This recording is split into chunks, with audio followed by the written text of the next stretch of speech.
La troisième décennie du développement industriel pour l'Afrique, IDDA 3, est un événement phare dans l'agenda international. La session de clôture de ce programme global se tient au siège des Nations Unies à New York sous le thème « Industrie durable pour l'Afrique de demain, bâtir la résilience à travers les générations ». Le Premier ministre Amadou Ouriba fait partie des personnalités invitées à prendre part aux discussions sur l'industrialisation et la transformation des matières premières sur le continent africain. Aujourd'hui, nous avons un secteur minier très important d'extraction minière de manière brute.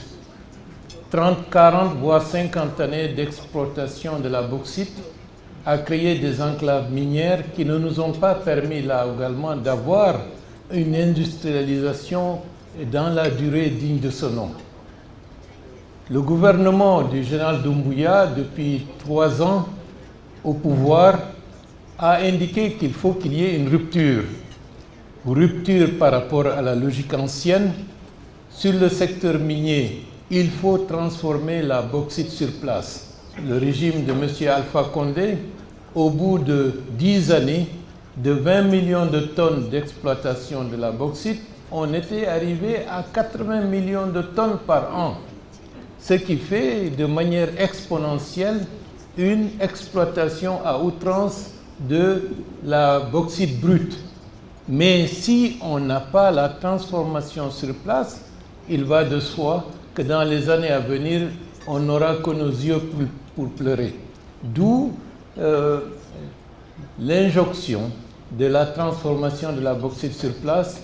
Bien entendu, il y a des réticences, mais nous sommes dans cette voie de transformer la bauxite en alumine et nous sommes en train d'encourager les investisseurs, notamment du côté chinois et du côté des autres entreprises, y compris les industries françaises et européennes à travers Alteo, de transformer la bauxite sur place. Parce que derrière la transformation de la bauxite, il y a des minéraux critiques d'un certain intérêt comme le gallium que nous ne pouvons pas prendre en compte lorsque l'exploitation brute est la chose la plus courante. Donc, nous sommes dans cette voie.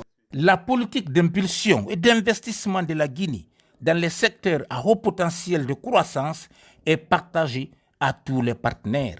Avec la Banque mondiale, un cadre de partenariat de longue durée est en discussion. L'institution financière internationale est encouragée par les résultats macroéconomiques du pays. Le vice-président de la Banque mondiale pour l'Afrique de l'Ouest et du Centre, Ousmane Diagana, a assuré le Premier ministre de la poursuite de l'accompagnement de la Guinée. Amadou Ouriba a mis à profit cette rencontre pour remercier la Banque mondiale de l'allocation de 85 millions de dollars américains au secteur de la santé.